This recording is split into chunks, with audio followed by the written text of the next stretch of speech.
부모도 없는 집안에 우리 딸을 시집 보낼 수 없어요. 결혼도 뭐 집안끼리 격이 맞아야 하지. 29살 청년 도윤은 사랑하는 여인과의 상견례 자리에서 차가운 말들을 들어야 했습니다. 한복을 단정하게 차려입고 온 할머니 옥순을 향한 비웃음, 그리고 체면이 안 선다며 결혼을 반대하는 상대방 부모. 도윤의 마음은 산산조각 났고 결국 3년 연애는 파혼으로 끝났습니다. 하지만 그들은 몰랐습니다. 그 소박한 시골 할머니가 명동의 숨은 실력자였다는 것을, 그리고 그녀가 조용히 움직이기 시작했다는 것을 말이죠.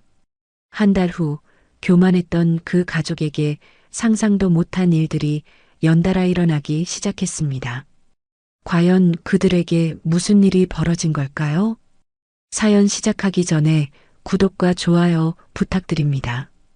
항상 시청해주시는 모든 분들께 감사드립니다. 2024년 4월 서울 서초구의 한 작은 오피스텔. 29살 한도윤은 거실 창가에 서서 봄비가 내리는 거리를 내려다보고 있었습니다.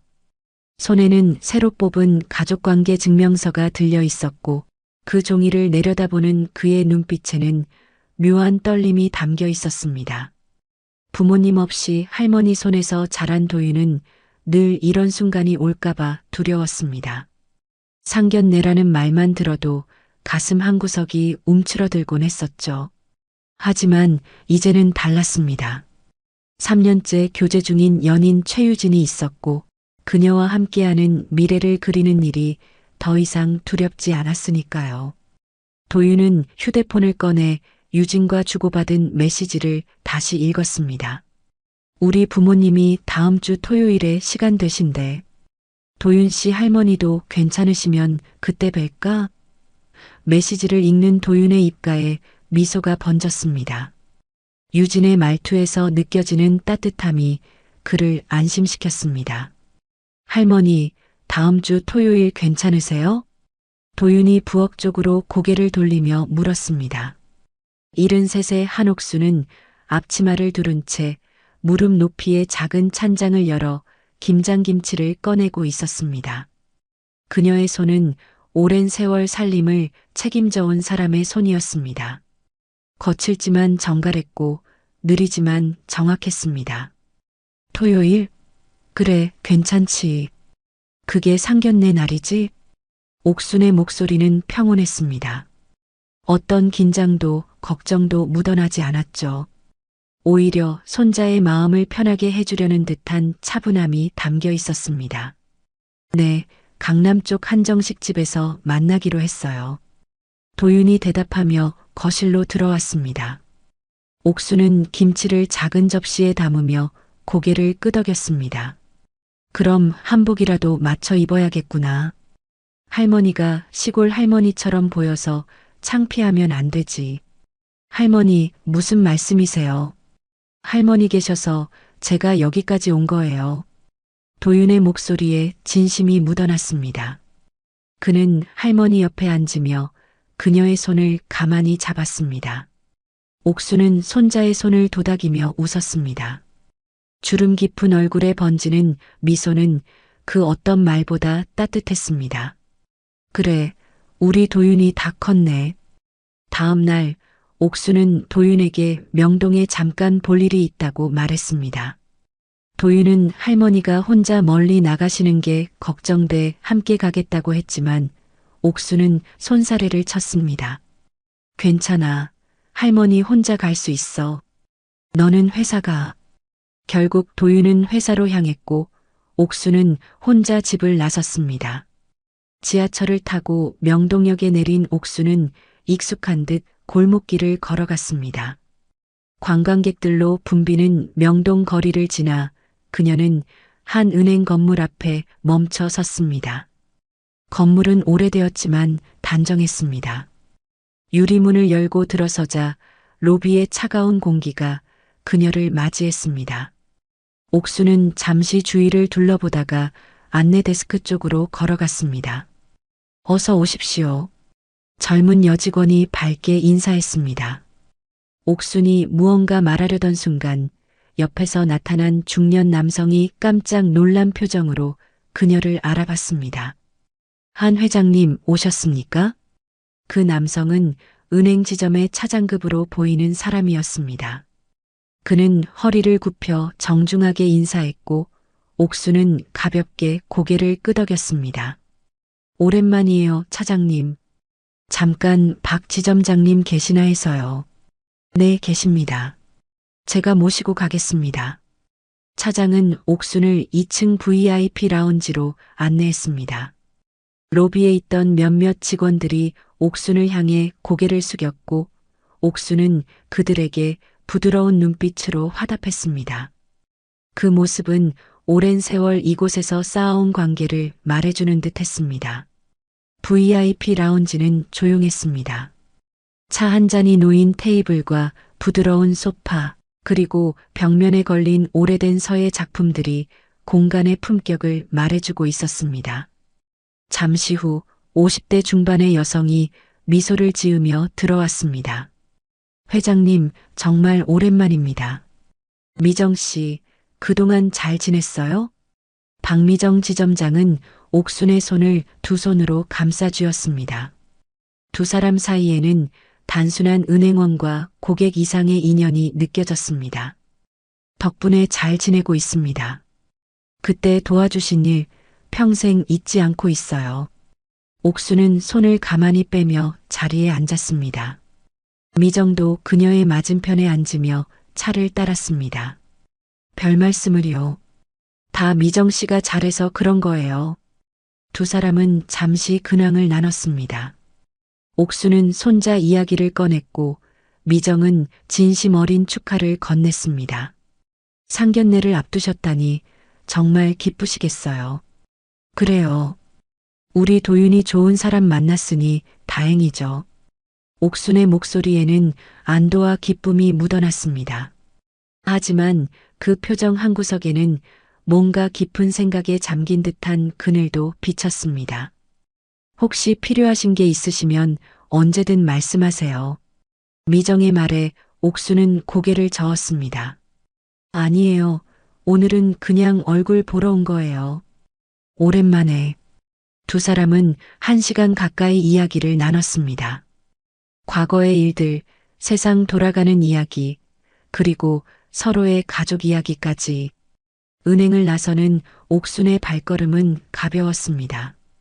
저녁 무렵 도윤이 퇴근해 집에 돌아왔을 때 옥수는 이미 저녁 준비를 마친 상태였습니다.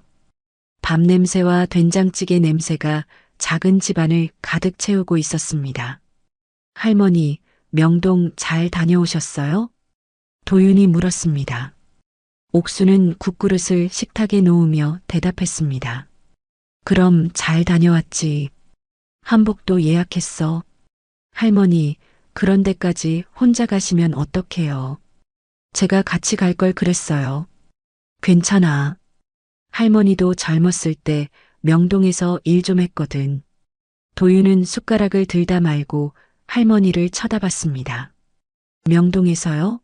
무슨 일 하셨어요? 옥수는 잠시 생각에 잠긴 듯 하다가 빙그레 웃었습니다. 뭐 이것저것. 옛날 이야기지. 도윤은 더 묻지 않았습니다. 할머니가 젊은 시절 얼마나 고생하셨을지 짐작할 수 있었기에 그 시절을 다시 떠올리게 하고 싶지 않았으니까요. 할머니, 다음 주 토요일 정말 괜찮으시죠? 그럼 걱정 마. 할머니가 우리 도윤이 창피 안 주게 할게. 옥순의 말투는 여전히 담담했습니다. 하지만 그 눈빛 속에는 손자를 향한 깊은 애정과 함께 뭔가 단단하게 다짐하는 듯한 빛이 스쳐 지나갔습니다. 토요일이 다가왔습니다.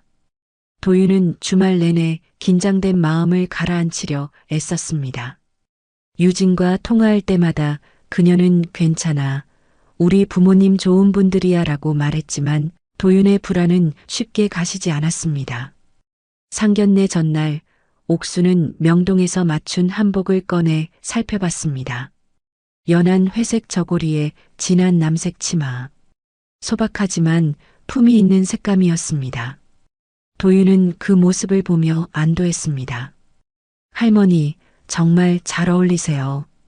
그래, 할머니가 입으니까 그냥 시골 할머니 같은데. 아니에요, 정말 멋지세요. 옥수는 거울 앞에 서서 한복 매무새를 가다듬었습니다. 그녀의 손길은 조심스러웠지만 그 눈빛은 무언가를 단단히 준비하는 사람의 것이었습니다. 그날 밤 도윤은 잠들지 못하고 침대에 누워 천장을 바라봤습니다. 내일이면 유진의 부모님을 뵙게 됩니다. 그들이 자신을 어떻게 볼지, 할머니를 어떻게 대할지, 온갖 생각이 머릿속을 스쳐 지나갔습니다. 옆방에서는 옥순도 잠들지 못하고 있었습니다. 그녀는 낡은 수첩을 펼쳐놓고 오래된 이름들을 하나씩 짚어보고 있었습니다. 정만기, 박미정, 박회장. 그 이름들 옆에는 작은 메모들이 적혀 있었습니다. 사람은 결국 자기가 한 대로 돌려받는 법이지. 옥수는 조용히 중얼거렸습니다. 그녀의 얼굴에는 깊은 주름이 새겨져 있었지만 그 눈빛만큼은 여전히 또렷했습니다. 마치 무언가를 준비하는 사람처럼 조용하지만 단단한 결의가 담겨 있었습니다. 다음 날 아침이 밝았습니다. 토요일 오전 11시 도윤은 할머니와 함께 택시에 올랐습니다. 옥수는 전날 준비해둔 회색 저고리와 남색 치마를 단정하게 차려입었고 도윤은 회사 면접 때 입었던 정장을 꺼내 입었습니다. 두 사람은 말이 없었습니다. 택시 창밖으로 서울의 거리가 빠르게 지나갔고 도윤의 손은 무릎 위에서 가만히 떨리고 있었습니다. 도윤아, 긴장하지 마. 옥순이 손자의 손을 가볍게 두드렸습니다. 그녀의 손은 따뜻했지만 도윤의 손은 차갑게 식어 있었습니다. 할머니는 안 떨리세요? 할머니는 괜찮아. 사람 만나는 게 처음도 아니고. 옥순의 목소리는 평온했습니다. 하지만 그 평온함 속에는 오랜 세월 세상을 살아온 사람만이 가질 수 있는 담담함이 깃들어 있었습니다. 도윤은 할머니의 얼굴을 가만히 바라봤습니다. 주름진 얼굴, 하지만 또렷한 눈빛. 그 모습이 도윤에게 작은 위안이 되었습니다. 강남역 근처의 한정식 집은 낮 1시에 예약되어 있었습니다. 도윤과 옥순이 식당 입구에 도착했을 때는 12시 50분이었습니다. 입구에는 이미 유진이 서 있었습니다. 그녀는 연한 베이지색 원피스를 입고 있었고 도윤을 보자 환하게 웃었습니다. 도윤 씨, 할머니 오셨어요. 유진이 다가와 인사했습니다. 옥수는 부드럽게 미소 지으며 유진의 손을 잡았습니다. 유진 씨, 오늘 예쁘네요. 할머니, 한복 정말 잘 어울리세요. 두 사람의 인사는 자연스러웠습니다. 하지만 유진의 눈빛 어딘가에는 미묘한 불안이 스쳐 지나갔습니다. 그녀는 잠시 망설이다가 낮은 목소리로 말했습니다. 저희 부모님이 벌써 안에 계세요. 조금 일찍 오셨어요. 도윤의 가슴이 쿵 내려앉았습니다. 일찍 온 것은 기다리게 하지 않으려는 배려일 수도 있지만 어쩐지 그게 전부는 아닌 것 같았습니다. 세 사람은 식당 안으로 들어갔습니다.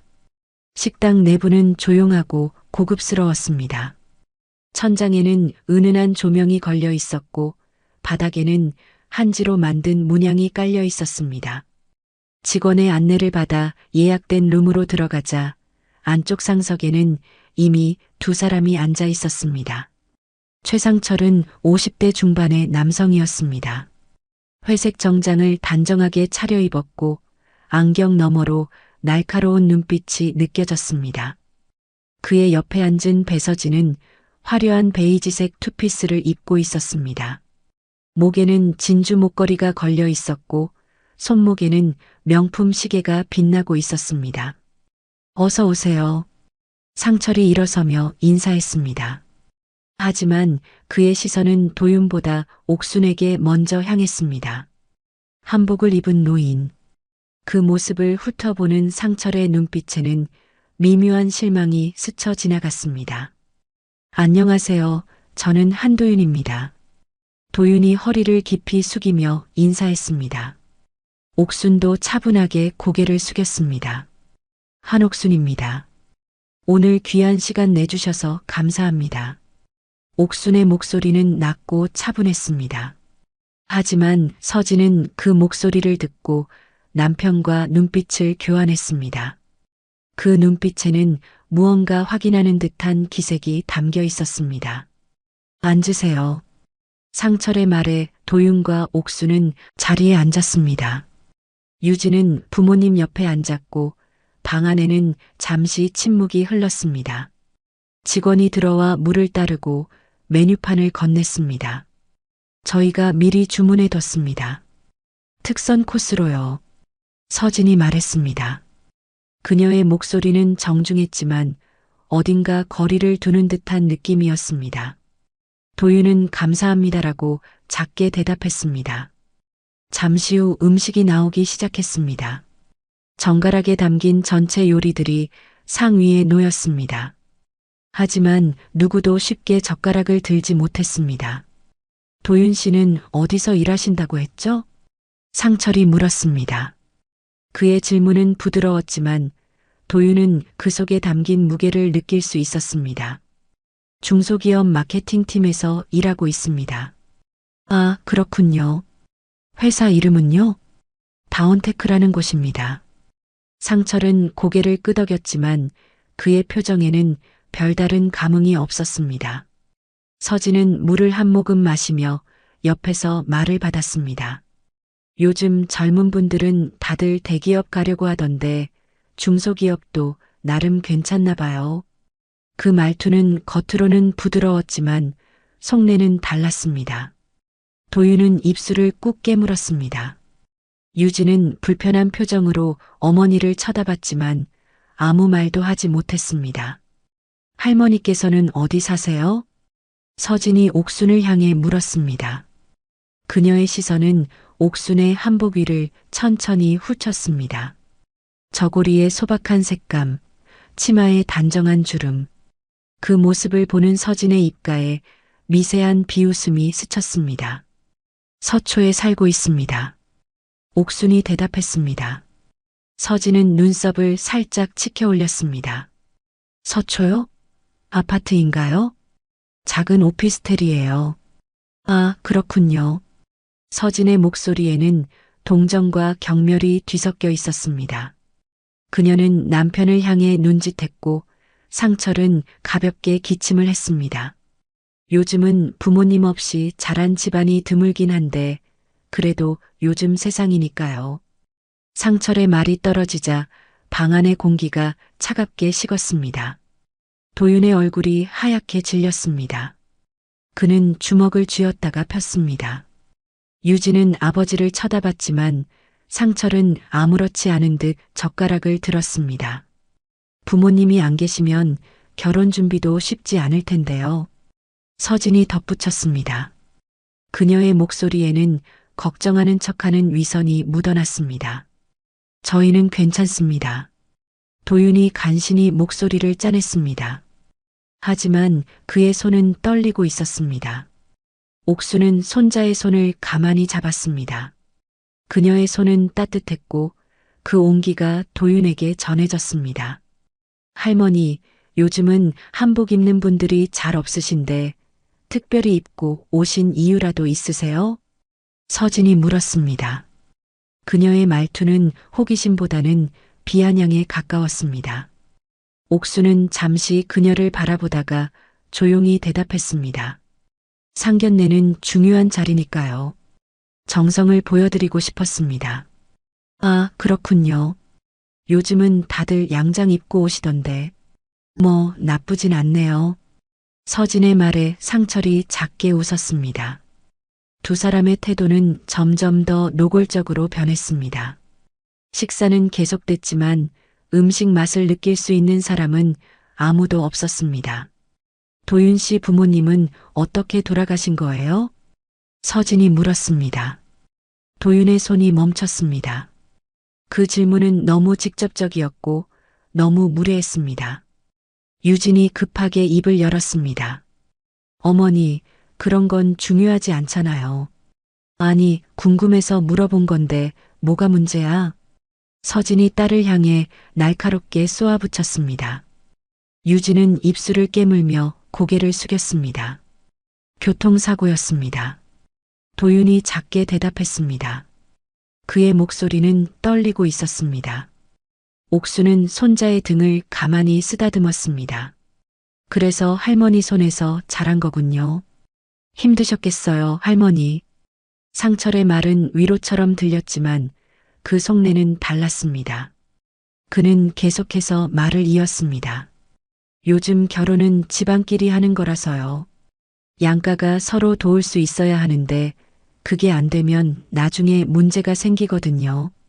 도윤은 더 이상 참을 수 없었습니다. 그는 젓가락을 내려놓고 상철을 똑바로 쳐다봤습니다. 저희가 뭐가 부족한지 모르겠습니다만 저는 유진 씨를 진심으로 사랑합니다. 사랑만으로 결혼하는 건 아니잖아요. 서진이 차갑게 대꾸했습니다. 그녀는 물잔을 내려놓으며 남편을 쳐다봤습니다. 상철은 고개를 끄덕이며 자리에서 일어났습니다. 오늘은 이만 일어나는 게 좋겠습니다. 식사 감사했습니다. 상철의 말에 서진도 일어났습니다. 유진은 당황한 표정으로 부모를 쳐다봤지만 그들은 이미 방을 나가고 있었습니다. 도윤은 멍하니 그 뒷모습을 바라봤습니다. 도윤 씨, 미안해요. 유진이 울먹이며 말했습니다. 하지만 그녀도 곧 부모를 따라 자리에서 일어났습니다. 방 안에는 도윤과 옥순만 남았습니다. 도윤은 고개를 떨구고 있었습니다. 그의 어깨가 미세하게 떨렸습니다. 옥수는 손자의 손을 꼭 잡았습니다. 도윤아, 괜찮아. 할머니, 죄송해요. 제가 잘못 선택한 거예요. 아니야. 넌 잘못한 게 없어. 옥순의 목소리는 여전히 차분했습니다. 하지만 그 눈빛 속에는 뭔가 단단하게 굳어가는 결심이 담겨 있었습니다. 그녀는 가만히 창밖을 바라봤습니다. 강남의 화려한 거리가 눈에 들어왔습니다. 사람은 결국 자기가 한 대로 돌려받는 법이란다. 옥순의 중얼거림은 작았지만 그 속에는 깊은 의미가 담겨 있었습니다. 상견례가 끝난 후 사흘이 지났습니다. 도윤은 유진에게 연락을 시도했지만 그녀의 답장은 점점 늦어졌습니다. 처음에는 부모님이랑 얘기 중이야라던 메시지가 나중에는 조금만 시간을 줘로 바뀌었습니다. 도윤은 불안했지만 기다릴 수밖에 없었습니다. 회사에서 일을 하면서도 도윤의 머릿속은 온통 유진 생각뿐이었습니다. 컴퓨터 화면을 들여다보고 있어도 글자가 눈에 들어오지 않았고 동료가 말을 걸어도 제대로 대답하지 못했습니다. 점심시간에도 식사를 거른 채 휴대폰만 들여다봤습니다. 목요일 저녁 드디어 유진에게서 전화가 왔습니다. 도윤은 서둘러 전화를 받았습니다. 유진아. 도윤 씨. 유진의 목소리는 떨리고 있었습니다. 그 순간 도윤은 직감적으로 알았습니다. 좋은 소식이 아니라는 것을요. 미안해요. 유진이 울먹이며 말했습니다. 부모님이 절대 안 된대요. 제가 뭐라고 해도 소용없어요. 유진아, 우리 다시 한번 만나서 얘기하자. 내가 다시 찾아뵐게. 안 돼요. 아버지가 도윤 씨 만나지 말라고 하셨어요. 집안이 안 맞는데요. 도윤의 가슴이 철렁 내려앉았습니다. 그는 침대 끝에 주저앉으며 머리를 감쌌습니다. 유진아, 우리 3년이나 만났잖아. 그게 다 거짓말이었어? 아니에요. 진심이었어요. 지금도 진심이에요. 그럼 우리 같이 설득하자.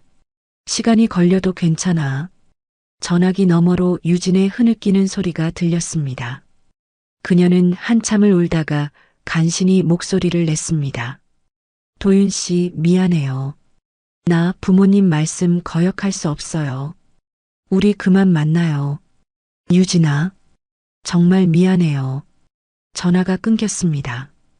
도윤은 멍하니 휴대폰을 들여다봤습니다. 화면에는 통화 종료 표시만 떠 있었습니다. 그는 휴대폰을 침대 위에 던지고 두 손으로 얼굴을 감쌌습니다. 눈물이 쏟아질 것 같았지만 눈물조차 나오지 않았습니다. 가슴만 텅 빈 것처럼 아팠습니다. 옥수는 거실에서 저녁 설거지를 하고 있었습니다. 손자 방에서 들리는 기척이 없자 그녀는 슬며시 문 앞으로 다가갔습니다. 도윤은 침대에 웅크리고 앉아 있었습니다. 어깨가 미세하게 떨리고 있었습니다. 도윤아. 옥순이 조용히 방문을 열고 들어왔습니다. 도윤은 고개를 들지 못했습니다. 그저 무릎을 껴안은 채 고개를 숙이고 있었습니다. 유진이한테 전화 왔니? 도윤은 고개를 끄덕였습니다.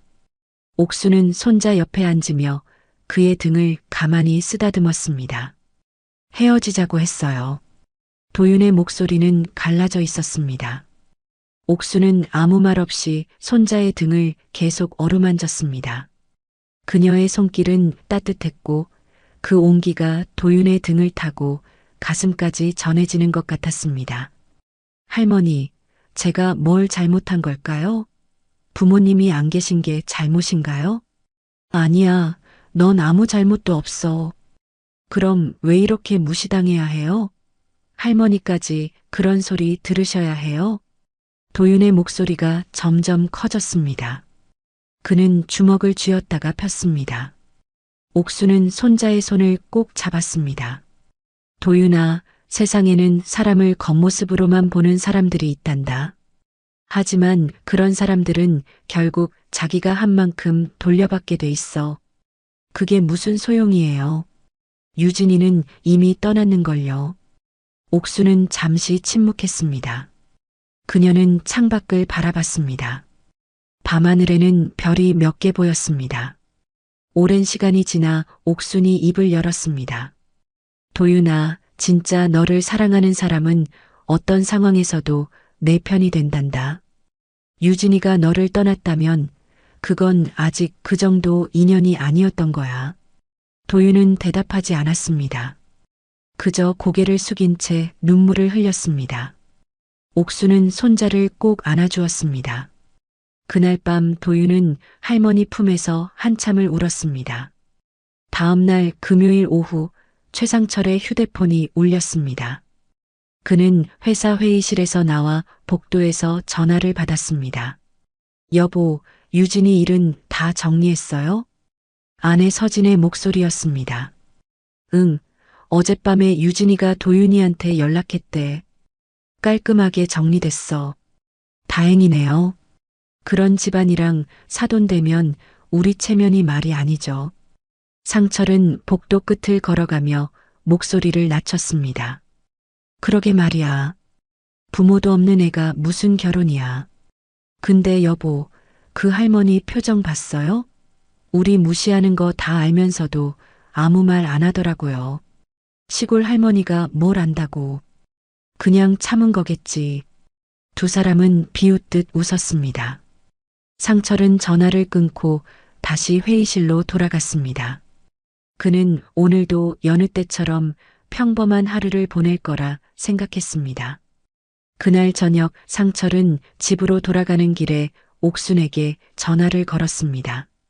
그는 차 안에서 핸즈프리로 전화를 연결하며 비웃음을 흘렸습니다. 여보세요, 한옥순 씨 맞으시죠? 네, 그렇습니다. 옥순의 목소리는 차분했습니다. 상철은 코웃음을 쳤습니다. 저는 최상철입니다. 오늘 전화드린 건요. 앞으로 저희 딸이랑 도윤 씨가 연락하지 않게 해주셨으면 합니다. 이미 두 사람이 정리했다고 들었습니다. 그래도 확실히 해두는 게 좋잖아요. 저희 집안 체면도 있고요. 상철의 목소리에는 오만함이 묻어났습니다. 옥수는 잠시 침묵했습니다. 그녀는 거실 창가에 서서 밤하늘을 바라보고 있었습니다. 체면이요. 네, 저희는 나름 사회적 지위가 있는 집안이거든요. 부모도 없고 집안 배경도 없는 사람이랑은 사돈 맺을 수 없습니다. 그렇군요. 옥순의 목소리는 여전히 평온했습니다. 하지만 그 평온함 속에는 차가운 무언가가 깔려 있었습니다. 최 부장님, 한 가지만 말씀드리겠습니다. 뭔데요? 사람은 자기 입으로 복을 잃기도 합니다. 뭐라고요? 상철이 되물었지만 옥수는 조용히 전화를 끊었습니다. 상철은 잠시 어리둥절한 표정으로 휴대폰을 내려다봤습니다. 하지만 곧 그는 어깨를 으쓱하며 웃어넘겼습니다. 뭐라는 거야, 시골 할머니가. 그날 밤 도윤은 잠들지 못하고 천장을 바라봤습니다. 머릿속에는 유진과의 추억들이 스쳐 지나갔습니다. 처음 만났던 날, 함께 웃었던 순간들, 결혼을 약속했던 날. 그 모든 것이 이제는 아픈 기억으로 남았습니다. 옥순도 잠들지 못하고 있었습니다. 그녀는 책상 서랍을 열고 낡은 수첩을 꺼냈습니다. 수첩에는 오래된 이름들과 전화번호들이 빼곡하게 적혀 있었습니다. 그녀는 한 페이지를 펼치고 손가락으로 이름 하나를 짚었습니다. 정만기, 명동의 부동산 개발업자. 옥수는 천천히 휴대폰을 들어 번호를 눌렀습니다. 몇 번의 신호음 끝에 중년 남성의 목소리가 들렸습니다. 여보세요? 만기 씨, 나야. 옥순이. 어머, 회장님. 오랜만입니다. 어쩐 일이세요? 만기 씨, 예전에 내가 도와준 일 기억하지? 전화기 너머로 잠시 침묵이 흘렀습니다. 정만기는 긴장한 목소리로 대답했습니다. 그럼요. 평생 잊을 수 없죠. 그때 회장님 아니었으면 제가 어떻게 됐을지 모릅니다. 이제 내가 부탁 하나 할 차례인 것 같아. 무슨 일이신데요? 옥수는 창밖을 바라보며 천천히 입을 열었습니다. 그녀의 목소리는 차분했지만 그 속에는 단단한 결의가 담겨 있었습니다. 최상철이라는 사람 있어. 대기업 인사부장이라는데. 네, 말씀하세요. 옥수는 짧게 설명했습니다. 상견례에서 있었던 일, 손자가 받은 상처, 그리고 상철이 한 말들. 정만기는 말없이 듣고 있었습니다. 회장님, 제가 알아보겠습니다. 고마워, 만기 씨. 너무 티 나게 하지는 말고. 알겠습니다. 조용히 처리하죠. 전화를 끄는 옥수는 수첩을 덮었습니다. 그녀는 손자 방 쪽을 바라봤습니다. 문틈 사이로 어둠만 보였습니다. 옥수는 조용히 중얼거렸습니다. 도윤아, 할머니가 지켜줄게. 그녀의 눈빛에는 슬픔과 분노, 그리고 무언가를 반드시 해내겠다는 결연함이 함께 담겨 있었습니다. 주말이 지나고 월요일 아침이 밝았습니다. 도윤은 여느 때처럼 출근 준비를 했지만 거울 속 자신의 얼굴은 낯설었습니다. 눈 밑에는 다크서클이 짙게 내려앉아 있었고 얼굴은 창백했습니다. 잠을 제대로 자지 못한 지 사흘째였습니다. 도윤아, 아침 먹고 가. 옥순이 거실에서 불렀습니다. 하지만 도윤은 고개를 저었습니다. 할머니, 전 괜찮아요. 회사 가서 먹을게요. 그래도 옥수는 더 이상 말하지 않았습니다. 그녀는 손자가 현관문을 나서는 뒷모습을 조용히 바라봤습니다. 축 처진 어깨, 느린 발걸음. 그 모습이 옥순의 가슴을 아프게 했습니다. 도윤이 출근한 후 옥수는 거실 책상 앞에 앉았습니다. 그녀는 서랍에서 낡은 수첩을 꺼내 펼쳤습니다. 수첩의 표지는 세월의 흔적으로 낡아 있었지만 안의 글씨들은 또렷했습니다. 정만기, 박미정, 박 회장. 그 이름들 옆에는 작은 메모들이 적혀 있었습니다. 옥수는 한 페이지를 넘기며 박미정의 이름을 손가락으로 짚었습니다. 명동은행 지점장. 30년 전 그녀가 어려움에 처했을 때 도움을 준 사람이었습니다. 옥수는 휴대폰을 들어 천천히 번호를 눌렀습니다. 여보세요, 회장님. 박미정의 목소리는 밝았습니다. 미정 씨, 잘 지내지? 네, 덕분에요. 무슨 일이세요? 옥수는 잠시 망설였습니다. 그녀는 창밖을 바라보며 천천히 입을 열었습니다. 미정 씨, 최상철이라는 사람 아니? 최상철요? 잠깐만요. 전화기 너머로 키보드 치는 소리가 들렸습니다. 잠시 후 미정이 다시 말했습니다. 네, 있네요. 대기업 인사부장이라는 분이요. 저희 은행 거래 고객이에요. 무슨 일이세요? 그 사람 부인 이름이 배서진이지? 맞아요. 두 분 다 VIP 고객으로 등록되어 있어요. 옥수는 잠시 침묵했습니다. 그녀의 눈빛에는 깊은 생각이 담겨 있었습니다. 미정 씨, 그쪽에서 대출 신청하면 조금 신중하게 봐줘. 미정은 잠시 말이 없었습니다. 하지만 곧 그녀는 옥순의 의도를 이해했습니다. 알겠습니다, 회장님. 규정에 맞게 처리하겠습니다. 고마워. 전화를 끄는 옥수는 수첩의 다음 페이지를 넘겼습니다. 거기에는 또 다른 이름이 적혀 있었습니다. 정만기. 그녀는 다시 휴대폰을 들었습니다. 한편 강남의 한 고급 카페에서는 서진이 친구들과 모임을 갖고 있었습니다. 4명의 여성들이 테이블에 둘러앉아 커피를 마시며 이야기를 나누고 있었습니다. 서진 씨, 딸 결혼 준비는 잘 돼가요? 한 여성이 물었습니다. 서진은 손을 휘저으며 웃었습니다. 아니에요. 그 일은 정리됐어요. 어머, 왜요? 집안이 안 맞더라고요. 부모도 없고 그냥 시골 할머니랑 사는 애더라고요. 여성들은 고개를 끄덕이며 동조했습니다. 그래요. 결혼은 집안끼리 하는 거니까요. 맞아요.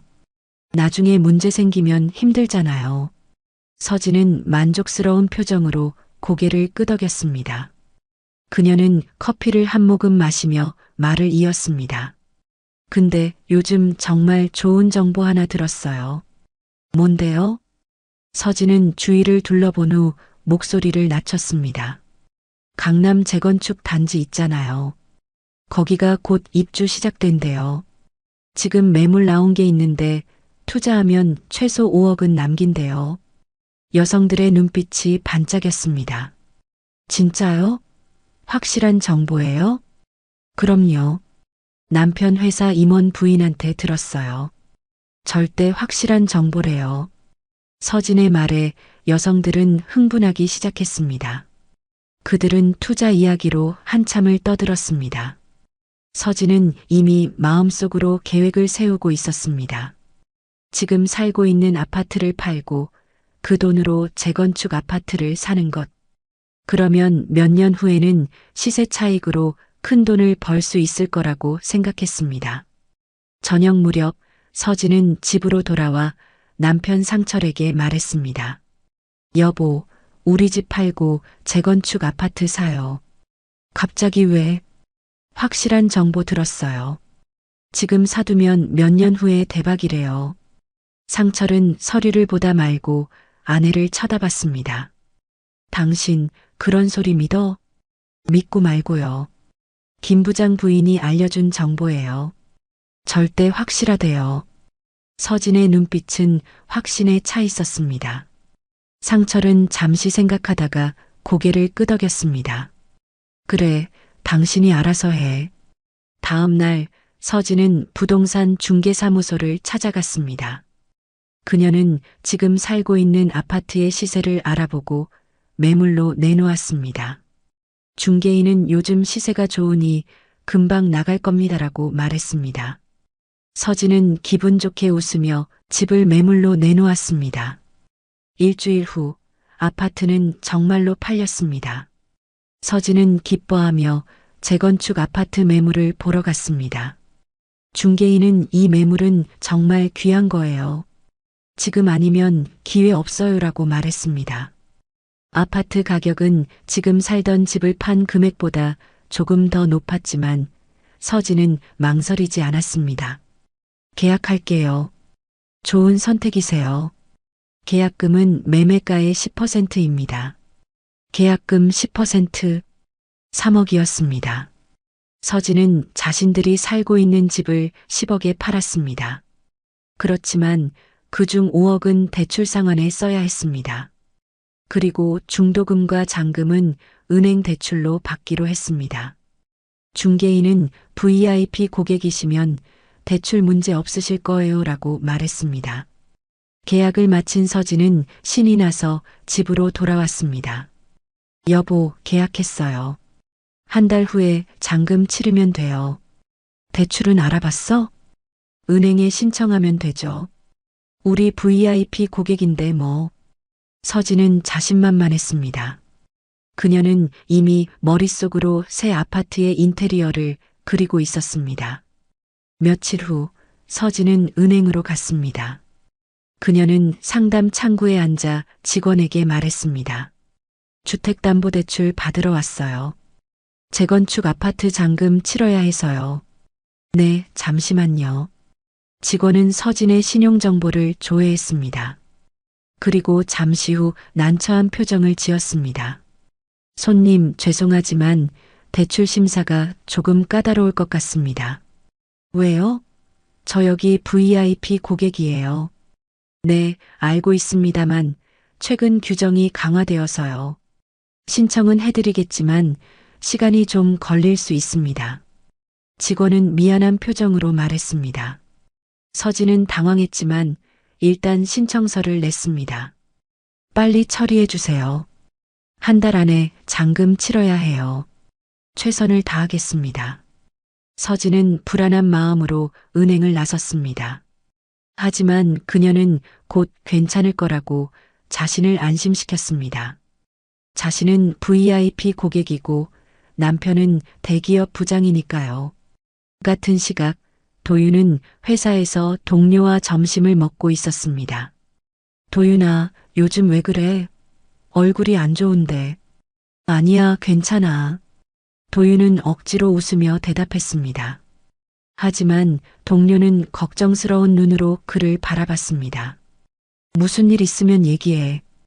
혼자 끙끙 앓지 말고. 응, 고마워.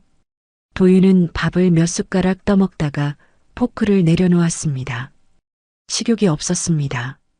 그는 창밖을 바라봤습니다. 맑은 하늘이 보였지만 그의 마음은 흐렸습니다. 저녁 무렵 옥수는 거실에서 뉴스를 보고 있었습니다. 화면에서는 강남 재개발 지역의 뉴스가 흘러나오고 있었습니다. 옥수는 리모컨을 내려놓고 다시 수첩을 펼쳤습니다. 그녀는 한 페이지를 넘기며 또 다른 이름을 손가락으로 짚었습니다. 박 회장, 명동 재개발 사업의 핵심 인물. 옥수는 휴대폰을 들어 번호를 눌렀습니다. 몇 번의 신호음 끝에 나이든 남성의 목소리가 들렸습니다. 옥순 씨, 오랜만이요.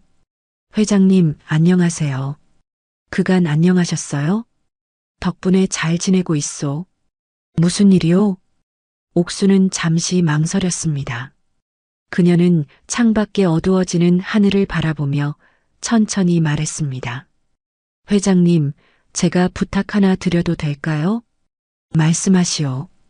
옥순 씨가 부탁하는 건 거절할 수 없지. 최상철이라는 사람이 있어요. 대기업 인사부장인데요. 옥수는 차분하게 설명했습니다. 박 회장은 말없이 들었습니다. 알겠소. 조용히 처리하겠소. 감사합니다, 회장님. 전화를 끄는 옥수는 수첩을 덮었습니다. 그녀는 깊은 한숨을 쉬었습니다. 복수는 달콤하지 않았습니다. 그저 손자를 지키기 위한 선택이었을 뿐입니다. 현관문이 열리는 소리가 들렸습니다. 도윤이 퇴근한 것입니다. 옥수는 서둘러 수첩을 서랍에 넣고 부엌으로 향했습니다. 도윤아, 배고프지? 할머니가 된장찌개 끓여놨어. 네, 할머니. 도윤의 목소리는 여전히 힘이 없었습니다. 옥수는 손자의 얼굴을 바라보며 마음이 아팠습니다. 하지만 그녀는 아무 내색 없이 밥상을 차렸습니다. 많이 먹어. 요즘 너무 안 먹는 것 같더라. 네, 할머니. 두 사람은 조용히 저녁을 먹었습니다. 옥수는 손자를 가만히 바라봤습니다. 그의 어깨는 여전히 축 처져 있었고 눈빛은 생기가 없었습니다. 옥수는 마음속으로 다짐했습니다. 도윤아, 조금만 기다려. 할머니가 다 바로 잡아줄게. 밤이 깊어갔습니다. 옥수는 혼자 거실에 앉아 차를 마시고 있었습니다. 그녀의 얼굴에는 고요하지만 단단한 결의가 서려 있었습니다. 2주일이 지났습니다. 상철은 어느 때처럼 회사에 출근했습니다. 그는 엘리베이터를 타고 인사부가 있는 13층으로 올라갔습니다. 복도를 걸어가는 그의 걸음은 여유로웠고 표정은 자신감에 차 있었습니다. 그는 자신이 이 회사에서 15년을 근무한 베테랑이라는 사실에 자부심을 느끼고 있었습니다. 하지만 사무실 문을 열고 들어서는 순간 뭔가 이상한 분위기가 느껴졌습니다. 동료들의 시선이 그에게 집중됐고 그 시선들은 어딘가 불편해 보였습니다. 상철은 어색하게 웃으며 자리로 걸어갔습니다. 최 부장님, 부장님 찾으세요. 비서가 조심스럽게 말했습니다. 상철은 고개를 끄덕이고 부장실로 향했습니다. 문을 두드리자 안에서 들어오세요라는 목소리가 들렸습니다. 부장실 안에는 인사 담당 임원이 앉아 있었습니다. 그의 표정은 굳어 있었고 책상 위에는 서류 몇 장이 놓여 있었습니다. 상철은 불길한 예감이 들었지만 애써 웃으며 인사했습니다. 부르셨습니까? 최 부장 앉으세요. 임원의 목소리는 차갑게 가라앉아 있었습니다. 상철은 의자에 앉으며 임원의 얼굴을 살폈습니다. 최 부장, 감사팀에서 보고가 왔습니다. 감사팀이요? 상철의 목소리가 떨렸습니다. 임원은 서류를 집어들며 천천히 읽기 시작했습니다.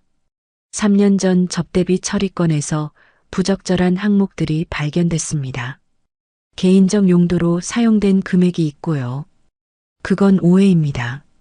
다 업무상 필요한 지출이었습니다. 상철이 급하게 변명했습니다. 하지만 임원은 고개를 저었습니다. 증빙이 부족합니다. 그리고 당시 결제 과정에서도 문제가 있었고요. 부장님, 정말 오해입니다. 제가 설명을 드리면 최 부장, 임원이 상철의 말을 끊었습니다. 그의 목소리에는 단호함이 담겨 있었습니다. 회사 방침상 이번 건은 징계위원회에 회부됩니다. 그 전까지 직위 해제 조치가 내려졌습니다. 상철의 얼굴이 하얗게 질렸습니다. 직위 해제. 그 말은 곧 팀장 자리에서 물러나야 한다는 뜻이었습니다. 부장님, 그건 너무 과한 처분 아닙니까? 회사 결정입니다. 받아들이세요. 임원은 더 이상 말하지 않았습니다. 상철은 멍하니 일어나 부장실을 나왔습니다. 복도를 걸어 나오는 그의 걸음은 휘청거렸습니다. 동료들은 그를 쳐다보다가 서둘러 시선을 돌렸습니다. 자리로 돌아온 상철은 책상에 주저앉았습니다. 손이 떨렸습니다. 그는 주먹을 쥐었다 폈다를 반복했습니다.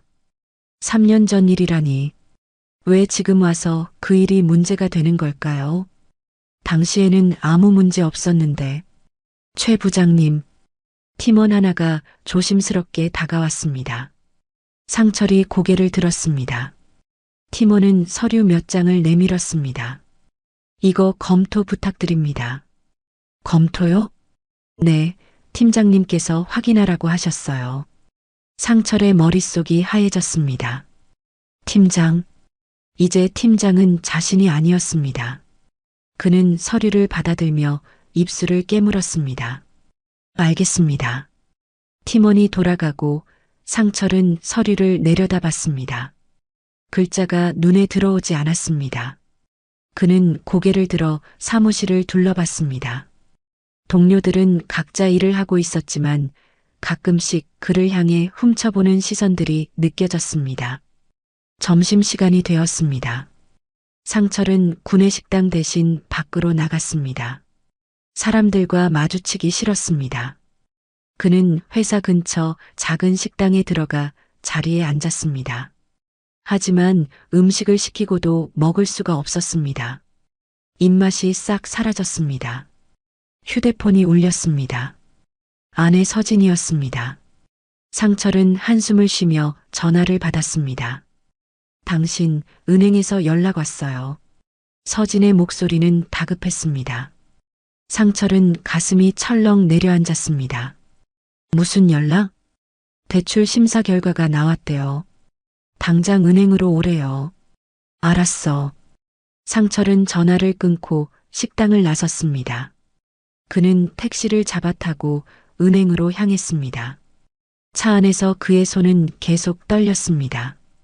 은행에 도착하자 서진이 이미 상담실 앞에서 기다리고 있었습니다. 그녀의 얼굴은 창백했고 눈가에는 불안이 서려 있었습니다. 당신 왜 이렇게 늦게 와요? 회사에서 일이 좀 있었어. 두 사람은 상담실로 들어갔습니다. 책상 너머에는 중년의 여직원이 앉아 있었습니다. 그녀는 미안한 표정으로 서류를 꺼냈습니다. 죄송합니다만 대출 심사가 승인되지 않았습니다. 서진의 얼굴이 일그러졌습니다. 왜요? 우리 VIP 고객이잖아요. 네, 알고 있습니다. 하지만 최근 대출 규정이 강화되면서요. 심사 과정에서 몇 가지 문제가 발견됐습니다. 무슨 문제요? 상철이 다급하게 물었습니다. 직원은 화면을 돌려 보여주었습니다. 신용평가 점수가 예전보다 낮아졌고요. 그리고 최근 직장에서 직위 변동이 있으셨죠? 상철은 말문이 막혔습니다. 직위 해제된 것이 벌써 시스템에 반영된 것입니다. 그건 일시적인 겁니다. 곧 원래대로 돌아갑니다. 그렇다 해도 현재 상태로는 대출 승인이 어렵습니다. 직원의 목소리는 단호했습니다. 서진은 손을 떨며 책상을 짚었습니다. 그럼 우리 어떡해요? 계약금 이미 냈는데. 다른 은행을 알아보시거나 아니면 개인적으로 자금을 마련하셔야 할 것 같습니다. 직원은 미안하다는 말만 반복했습니다. 상철과 서진은 멍하니 은행을 나왔습니다. 밖은 화창했지만 두 사람의 세상은 무너지고 있었습니다. 여보, 이거 어떡해요? 서진이 울먹였습니다. 상철은 대답하지 못했습니다. 그의 머릿속은 복잡했습니다. 회사에서의 일, 그리고 대출 거절. 모든 것이 동시에 꼬이고 있었습니다. 다른 은행 알아봐야지. 그게 될까요? 해봐야지, 어떻게. 한 달 안에 잔금 치러야 하는데. 두 사람은 그날 오후 내내 여러 은행을 돌아다녔습니다. 하지만 결과는 똑같았습니다. 신용평가 점수가 낮고 상철의 직위 변동이 문제가 된다는 것이었습니다. 저녁 무렵이 되자 서진은 거리 한복판에서 주저앉았습니다. 이제 어떡해요? 계약금 날리는 거예요? 계약금은 3억이었습니다. 결코 작은 돈이 아니었습니다. 게다가 이미 집을 팔아버린 상태라 당장 갈 곳도 없었습니다. 일단 집부터 구해야겠어. 상철이 말했습니다. 서진은 고개를 저었습니다. 무슨 돈으로요? 계약금 날리면 남은 돈으로는 전세도 못 구해요. 그럼 월세라도 구해야지. 상철의 목소리는 힘이 없었습니다. 두 사람은 부동산을 찾아가 급하게 월세 물건을 알아봤습니다. 하지만 급한 마음에 제대로 된 매물을 찾기는 어려웠습니다. 이것밖에 없어요? 서진이 작은 원룸을 보며 한숨을 쉬었습니다. 중개인은 어깨를 으쓱했습니다. 급하시면 이거라도 잡으셔야죠. 결국 두 사람은 강남에서 멀리 떨어진 외곽의 작은 원룸으로 이사를 갔습니다. 짐을 옮기는 내내 서진은 눈물을 흘렸습니다. 넓고 화려했던 아파트에서 좁은 원룸으로 그 낙차가 그녀를 무너뜨렸습니다. 서진이 울부짖었습니다. 상철은 아무 말도 하지 못했습니다. 그는 벽에 기대 앉아 천장을 바라봤습니다. 왜 갑자기 이렇게 된 거지? 그의 중얼거림은 작았지만 그 속에는 깊은 혼란이 담겨 있었습니다. 회사에서의 징계, 대출 거절, 그리고 집까지 잃은 것. 모든 것이 너무 빠르게, 너무 동시다발적으로 일어났습니다. 그날 밤 상철은 잠들지 못하고 휴대폰을 들여다봤습니다. 회사 동료들의 메시지가 몇 개 와 있었지만 그는 읽을 수가 없었습니다. 그는 창밖을 바라봤습니다. 멀리 강남의 불빛이 보였습니다. 얼마 전까지만 해도 자신도 저 불빛 속에 살았는데 이제는 멀리 떨어진 외곽에서 바라만 보고 있습니다. 같은 시각 옥수는 거실에서 차를 마시고 있었습니다. 그녀는 휴대폰을 들어 박미정에게 전화를 걸었습니다. 미정 씨, 은행 쪽은 잘 처리됐지요? 네, 회장님. 규정대로 처리했습니다. 너무 티는 내지 마세요. 알겠습니다. 조용히 했어요. 옥수는 전화를 끊고 창밖을 바라봤습니다. 그녀의 얼굴에는 만족감이 아니라 깊은 슬픔이 서려 있었습니다. 복수는 결코 달콤하지 않았습니다. 하지만 손자를 지키기 위해 선택할 수밖에 없었습니다. 사람은 자기가 한 대로 돌려받는 법이야. 옥순의 중얼거림은 조용했지만 그 속에는 단단한 확신이 담겨 있었습니다.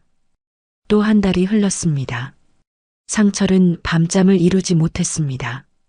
매일 밤 천장을 바라보며 같은 생각만 반복했습니다. 왜 모든 일이 동시에 터졌을까? 3년 전 접대비 문제가 왜 지금 와서 불거졌을까? 대출 심사는 왜 갑자기 거절됐을까? 너무 많은 우연이 한꺼번에 일어나는 것 같았습니다. 어느 날 아침 상철은 결심을 했습니다. 그는 회사 동료에게 조용히 물었습니다. 김 대리, 혹시 사설 탐정 아는 데 있어? 사설 탐정요? 무슨 일이세요? 개인적인 일 좀 알아봐야 해서.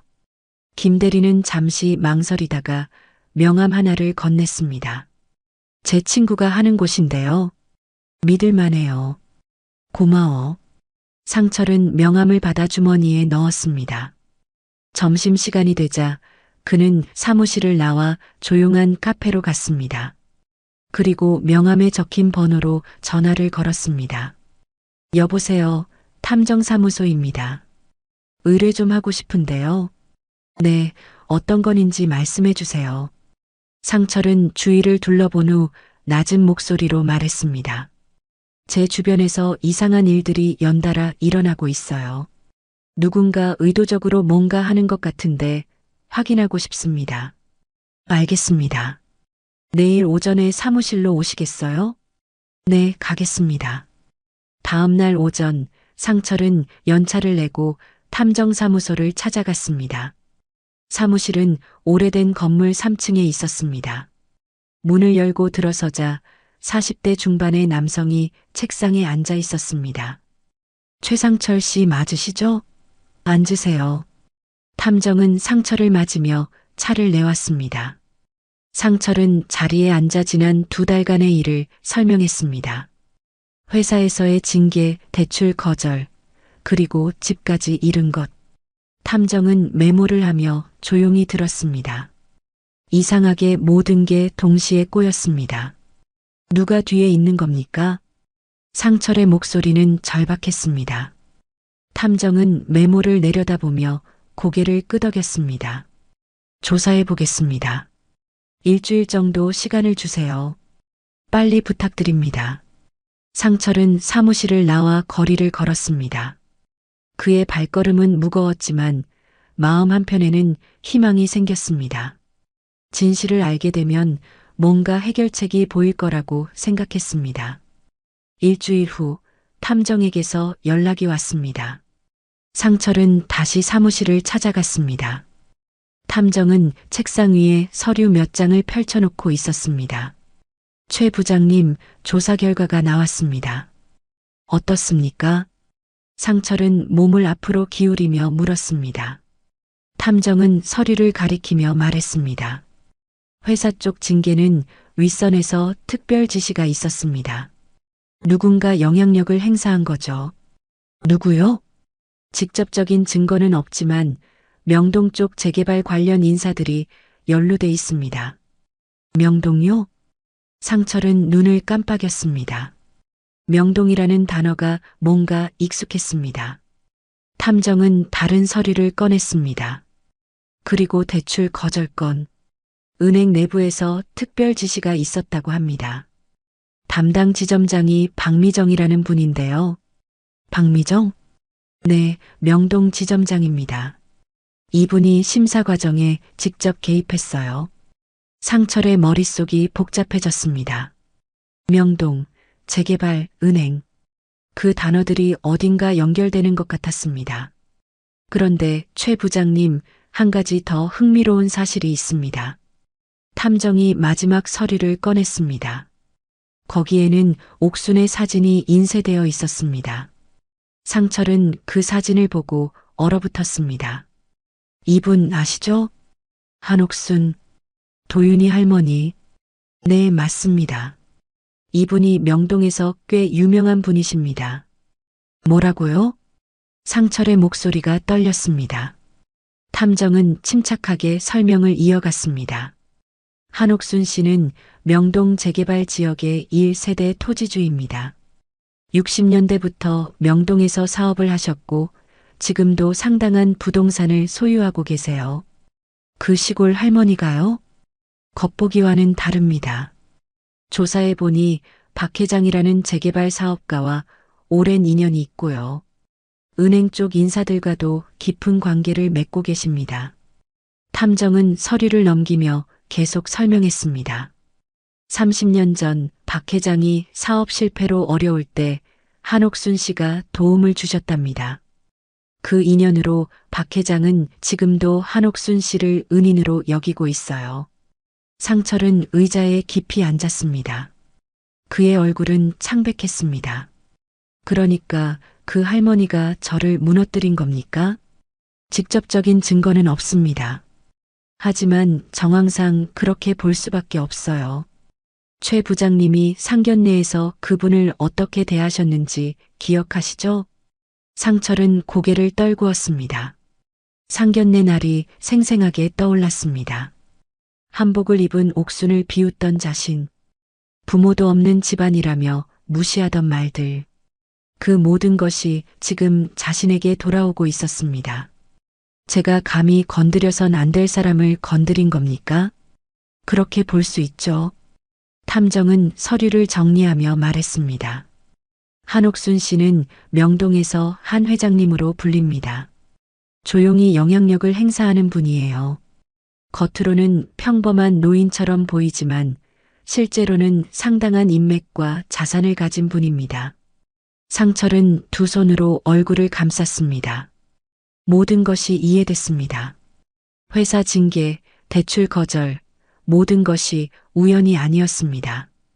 옥순이 조용히 하지만 확실하게 자신을 무너뜨린 것입니다. 이제 어떻게 하시겠습니까?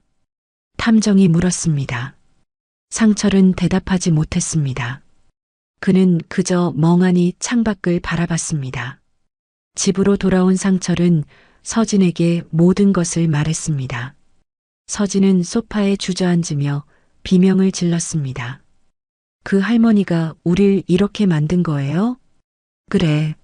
어떡해요, 여보. 이제 어떡하냐고요. 서진이 울부짖었습니다. 상철은 아무 말도 하지 못했습니다.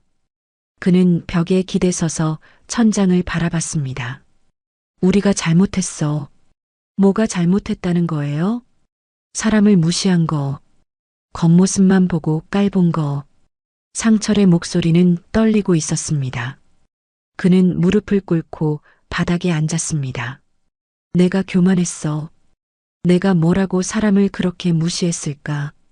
서진은 남편을 바라봤습니다. 그녀도 울고 있었습니다. 두 사람은 좁은 원룸 바닥에 앉아 한참을 울었습니다. 같은 시각 옥수는 거실에서 차를 마시고 있었습니다. 정만기에게서 전화가 왔습니다. 회장님, 최상철 씨가 탐정을 고용했답니다. 알아요. 옥순의 목소리는 평온했습니다. 진실을 알게 됐을 거예요. 그렇겠죠. 이제 어떻게 하시겠습니까? 옥수는 잠시 침묵했습니다. 그녀는 창밖을 바라봤습니다. 밤하늘에는 별이 총총히 빛나고 있었습니다. 기다릴 거예요. 그 사람들이 뭘 할지. 알겠습니다. 전화를 끄는 옥수는 차를 한 모금 마셨습니다. 그녀의 얼굴에는 만족감이 아니라 깊은 슬픔이 서려 있었습니다. 복수는 결코 달콤하지 않았습니다. 하지만 사람은 자기가 한 대로 돌려받아야 한다는 것, 그것만큼은 확실했습니다. 도윤아. 옥수는 손자 방을 바라보며 조용히 중얼거렸습니다. 할머니가 너를 지켰어. 그녀의 눈가에는 눈물이 맺혀 있었습니다. 진실을 알게 된 후 2주일이 더 지났습니다. 상철과 서진은 더 이상 아무것도 할 수 없었습니다. 그들은 좁은 원룸에서 하루하루를 버티고 있었습니다. 상철은 정직 기간이 끝나기를 기다리며 집에서 시간을 보냈고, 서진은 예전 친구들의 연락을 모두 피했습니다. 어느 날 오후 서진은 장을 보러 나갔습니다. 동네 슈퍼마켓에서 채소를 고르고 있는데 뒤에서 익숙한 목소리가 들렸습니다. 어머, 서진 씨 아니세요? 서진은 고개를 돌렸습니다. 예전 사교 모임에서 함께했던 여성이 서 있었습니다. 서진은 당황하며 고개를 숙였습니다. 안녕하세요. 여기서 뭐 하세요? 이 동네 사세요? 여성의 목소리에는 호기심과 함께 미묘한 비웃음이 섞여 있었습니다. 서진은 얼굴이 화끈거렸습니다. 네, 잠깐 이쪽에 살고 있어요. 아, 그러시구나. 저희 모임에는 안 나오시더라고요. 다들 궁금해 하시던데. 요즘 좀 바빠서요. 서진은 얼버무리며 계산대로 향했습니다. 하지만 여성은 그녀를 따라왔습니다. 근데 서진 씨, 소문 들었어요. 최 부장님이 회사에서. 네. 서진은 짧게 대답하고 계산을 서둘렀습니다. 하지만 여성은 계속 말했습니다. 완전히 망하셨다면서요. 집도 날리고요. 서진의 손이 떨렸습니다. 그녀는 돈을 내고 급히 슈퍼마켓을 나왔습니다. 뒤에서 여성의 웃음소리가 들리는 것 같았습니다. 서진은 골목길로 들어서자 벽에 기대 섰습니다. 숨이 가빴습니다. 눈물이 흘러내렸습니다. 이게 다 내 잘못이야. 서진은 중얼거렸습니다. 상견례에서 옥순을 비웃던 자신, 재건축 투자에 눈이 멀어 집을 판 자신, 모든 것이 자신의 선택이었습니다. 집으로 돌아온 서진은 방바닥에 주저앉았습니다. 남편은 창가에 앉아 밖을 바라보고 있었습니다. 두 사람은 말이 없었습니다. 무슨 말을 해도 소용없다는 걸 알고 있었습니다. 같은 시각 유진은 또 한 번의 면접을 마치고 나왔습니다. 이번에는 최종 면접까지 갔었습니다. 하지만 결과는 다시 탈락이었습니다. 담당자는 아쉽지만 이번에는 인연이 아니었네요 라고만 말했습니다. 유진은 카페에 앉아 커피를 마셨습니다. 이번이 벌써 7번째 탈락이었습니다. 처음에는 실력이 부족해서라고 생각했습니다. 하지만 이제는 다른 이유가 있는 것 같았습니다. 최종 단계까지 갔다가 떨어지는 패턴이 계속 반복됐습니다. 유진은 휴대폰을 꺼내 인터넷 검색을 했습니다. 아버지 이름을 검색창에 쳤습니다. 검색 결과에는 여러 기사들이 나왔습니다. 대기업 인사부장 징계, 그런 내용들이었습니다. 유진은 휴대폰을 내려놓았습니다. 나까지. 유진은 작게 중얼거렸습니다. 자신의 취업 실패도 아버지의 문제와 연결되어 있는 것 같았습니다. 기업들이 신원 조회를 하면서 아버지의 문제를 알게 된 것입니다. 유진은 테이블에 이마를 대고 한참을 앉아 있었습니다. 저녁이 되어 유진은 부모님 집을 찾아갔습니다. 좁은 원룸 문을 열자 부모님은 어두운 방 안에 앉아 있었습니다. 불도 켜지 않은 채였습니다. 엄마, 아빠. 유진이 불을 켰습니다. 서진과 상철은 딸을 보고 억지로 웃으려 했지만 그 미소는 쓸쓸했습니다. 유진아, 왔니? 네, 엄마. 왜 불도 안 켜고 계세요? 그냥 깜빡했어. 서진이 일어나 딸을 안았습니다. 유진은 어머니의 어깨가 예전보다 훨씬 앙상해진 것을 느꼈습니다. 엄마, 많이 마르셨어요. 괜찮아, 엄마는. 서진이 딸의 머리를 쓰다듬었습니다. 하지만 그녀의 손은 떨리고 있었습니다. 유진은 아버지를 쳐다봤습니다. 상철은 소파에 앉아 고개를 숙이고 있었습니다. 아빠, 전 오늘도 떨어졌어요. 유진의 목소리가 떨렸습니다. 상철은 고개를 들었습니다. 그의 눈에는 미안함이 가득했습니다. 유진아, 미안하다. 아니에요, 아빠. 아빠 잘못 아니에요. 아니야, 다 아빠 잘못이야. 상철의 목소리가 갈라졌습니다. 그는 두 손으로 얼굴을 감쌌습니다. 아빠가 교만해서 사람을 무시해서 이렇게 된 거야. 너까지 피해를 보게 했어. 유진은 아버지 옆에 앉았습니다. 그녀는 아버지의 손을 잡았습니다. 아빠, 우리 다시 시작해요. 아직 늦지 않았어요. 뭘 다시 시작해? 이미 다 끝났어. 상철이 고개를 저었습니다. 그의 어깨가 떨렸습니다. 서진도 옆에 와서 앉았습니다. 세 사람은 좁은 원룸 소파에 나란히 앉아 한참을 말없이 있었습니다. 여보, 우리 사과하러 가요. 서진이 조용히 말했습니다. 상철은 아내를 쳐다봤습니다. 한옥순 씨한테요. 우리가 잘못했다고 사과하러 가요. 그게 무슨 소용이야. 이미 다 끝났는데. 그래도 가야죠. 우리가 먼저 잘못했잖아요. 서진의 목소리는 단호했습니다. 상철은 한참을 망설이다가 고개를 끄덕였습니다. 그래, 가자. 사흘 후 상철 가족은 옥순의 집 앞에 섰습니다. 오후 2시였습니다. 상철은 초인종을 누르기 전에 한참을 망설였습니다. 서진이 남편의 손을 꼭 잡았습니다. 여보, 용기 내요. 상철은 깊은 숨을 쉬고 초인종을 눌렀습니다. 잠시 후 인터폰에서 옥순의 목소리가 들렸습니다. 누구세요? 저 최상철입니다. 잠깐 뵙고 싶어서 왔습니다. 잠시 침묵이 흘렀습니다. 옥순은 대답하지 않았습니다. 상철은 다시 입을 열었습니다. 사과하러 왔습니다. 제발 문 좀 열어주세요. 긴 침묵 끝에 현관문이 열렸습니다. 옥순이 문 앞에 서 있었습니다. 그녀는 여전히 소박한 차림이었습니다. 회색 카디건에 검은 바지. 하지만 그 모습 속에는 말할 수 없는 품격이 담겨 있었습니다. 들어오세요. 옥순의 목소리는 차분했습니다.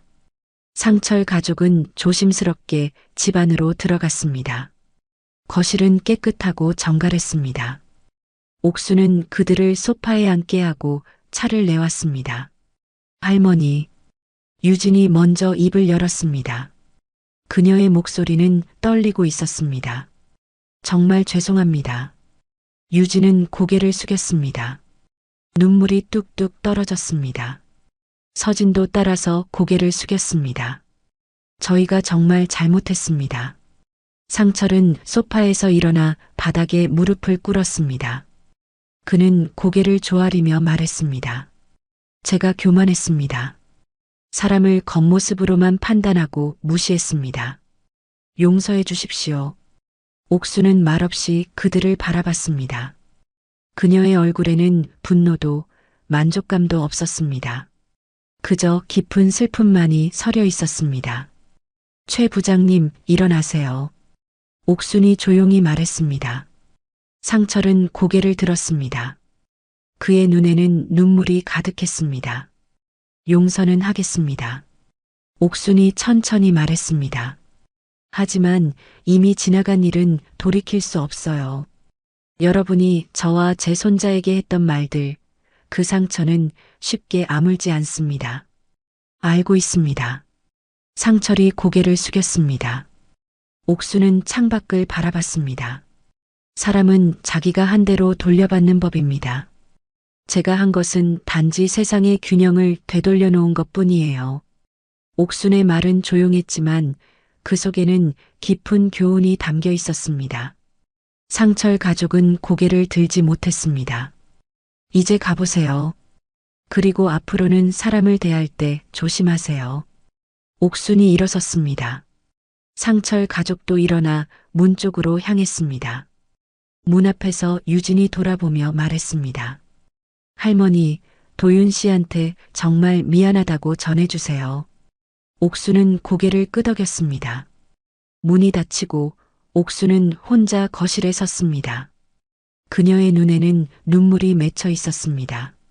상철 가족이 떠난 후 옥수는 한참을 창가에 서 있었습니다. 그녀의 눈빛은 복잡했습니다. 복수를 마쳤지만 마음은 가볍지 않았습니다. 오히려 무거운 돌덩이를 가슴에 안은 것 같았습니다. 할머니, 뒤에서 도윤의 목소리가 들렸습니다. 그는 회사에서 일찍 퇴근한 것이었습니다. 옥수는 고개를 돌렸습니다. 도윤아, 왔니? 네, 할머니. 근데 누가 다녀가셨어요? 도윤이 물었습니다. 그는 현관에서 낯선 신발 자국을 봤던 것입니다. 옥수는 잠시 망설이다가 대답했습니다. 응, 손님이 좀 다녀갔어. 누구세요? 옛날 아는 분. 옥수는 더 이상 말하지 않았습니다. 도윤도 더 묻지 않았습니다. 하지만 할머니의 표정이 평소와 다르다는 것을 느낄 수 있었습니다. 그날 저녁 옥수는 오랜 친구 영자를 만났습니다. 두 사람은 동네 작은 한정식 집에서 저녁을 먹었습니다. 영자는 75이었지만 여전히 정정했습니다. 순떡아, 얼굴이 왜 그래? 무슨 일 있어? 영자가 물었습니다. 옥수는 옛 이름으로 불리자 잠시 멍했습니다. 순덕? 그것이 그녀의 본명이었습니다. 하지만 오래전부터 옥순이라는 이름을 썼습니다. 영자야, 나 오늘 힘든 일 했어. 무슨 일인데? 옥수는 지난 석 달간의 일을 조용히 이야기했습니다. 손자의 상견례, 파혼, 그리고 자신이 한 일들. 영자는 말없이 들었습니다. 그래서 오늘 그 사람들이 찾아와서 사과했어. 속이 좀 시원하냐? 영자가 물었습니다. 옥수는 고개를 저었습니다. 아니, 전혀. 오히려 마음이 더 무거워. 왜? 사람을 무너뜨리는 게 이렇게 쉬운 줄 몰랐어. 전화 몇 통으로 사람의 인생이 바뀌더라고. 옥순의 목소리는 떨리고 있었습니다. 영자는 친구의 손을 잡았습니다. 순떡아, 넌 잘못한 거 없어. 그 사람들이 먼저 잘못했잖아. 알아. 하지만 그래도 마음이 편하지 않아. 옥수는 찻잔을 들어 한 모금 마셨습니다. 차는 식어 있었습니다. 영자야, 내가 너무 심하게 한 걸까? 아니야. 넌 단지 세상의 균형을 되돌려 놓은 것뿐이야. 사람은 자기가 한 대로 돌려받는 법이잖아. 영자의 말에 옥수는 잠시 침묵했습니다. 그녀는 창밖을 바라봤습니다. 거리에는 사람들이 오가고 있었습니다. 모두 각자의 삶을 살아가고 있었습니다. 그래도 영자야, 복수는 달콤하지 않더라. 그럼 뭐가 달콤해? 손자가 웃는 얼굴. 그게 제일 달콤해. 옥순이 작게 웃었습니다. 영자도 따라 웃었습니다. 며칠 후 옥수는 박 회장을 만났습니다. 명동의 한 찻집에서였습니다. 박 회장은 78이었지만 여전히 정정했습니다. 옥순 씨, 그간 안녕하셨소? 덕분에요, 회장님. 두 사람은 차를 마시며 이야기를 나눴습니다. 박 회장은 최근의 일들을 알고 있었습니다. 최상철 씨 일 잘 처리됐소? 네, 감사합니다. 그런데 옥순 씨 표정이 안 좋으시오. 박 회장이 물었습니다. 옥순은 잠시 망설이다가 솔직하게 말했습니다. 회장님, 사람을 무너뜨리는 게 이렇게 쉬운 줄 몰랐어요. 제가 너무 심하게 한 건 아닐까요? 박 회장은 차를 한 모금 마시고 천천히 대답했습니다. 옥순 씨, 당신은 잘못한 게 없소. 그 사람들이 먼저 당신과 손자를 무시했소. 당신은 단지 교훈을 준 것뿐이요. 하지만 그 딸아이까지 피해를 봤어요. 그것도 그 아이의 선택이었소. 부모가 반대했을 때 사랑하는 사람을 지켰어야 했소. 박 회장의 말에 옥수는 고개를 끄덕였습니다. 하지만 여전히 마음 한편이 무거웠습니다. 회장님, 사람의 가치는 뭘까요? 옥순이 갑자기 물었습니다. 박 회장은 잠시 생각하다가 대답했습니다. 돈도 아니고 지위도 아니오. 사람의 가치는 그 사람이 다른 사람을 어떻게 대하느냐에 달려 있어. 맞아요. 저도 그렇게 생각해요. 옥수는 창밖을 바라봤습니다.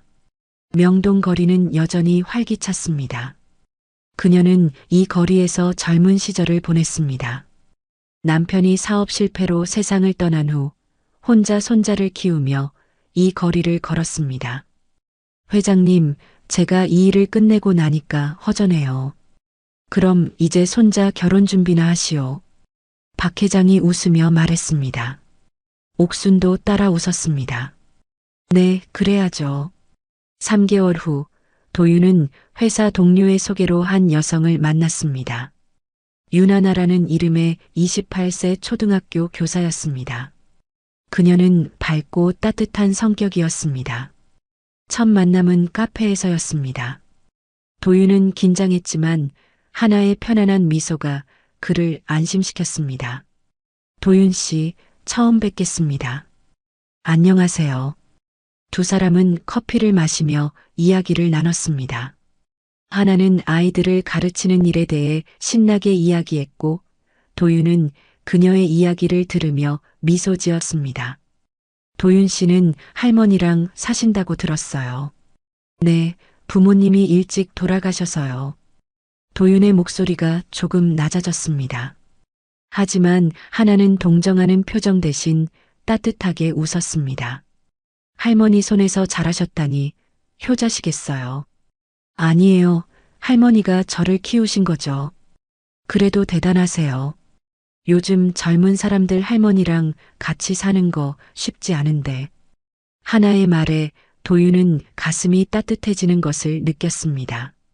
그녀는 자신의 상황을 이상하게 생각하지 않았습니다. 오히려 자연스럽게 받아들였습니다. 할머니 한번 뵙고 싶어요. 정말요? 네, 도윤 씨를 키우신 분이잖아요. 도윤은 그 말을 듣고 유진을 떠올렸습니다. 유진은 상견례 전까지 할머니를 만나려 하지 않았습니다.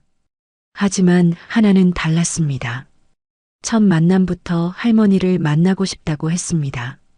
그날 밤 도윤은 집에 돌아와 할머니에게 말했습니다. 할머니, 오늘 좋은 사람 만났어요. 그래, 어떤 사람인데? 초등학교 선생님이에요. 정말 따뜻한 사람이에요. 도윤의 목소리는 밝았습니다. 옥수는 손자의 얼굴을 바라봤습니다. 오랜만에 보는 밝은 미소였습니다. 할머니를 만나고 싶대요. 그래, 그럼 데려와. 정말요? 할머니 괜찮으세요? 그럼 괜찮지. 우리 도윤이를 좋아하는 사람이면 환영이야. 옥수는 손자의 머리를 쓰다듬었습니다.